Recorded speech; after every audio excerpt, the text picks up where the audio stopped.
బాధపడితే తాళనన్నది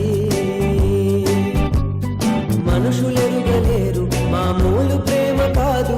అగ్ని కంటే స్వచ్ఛమైనది మమకారమే నీలాలి పాటగా రాసేది హృదయమా ఉమాదేవిగా శివుని అర్థ భాగమై నాలో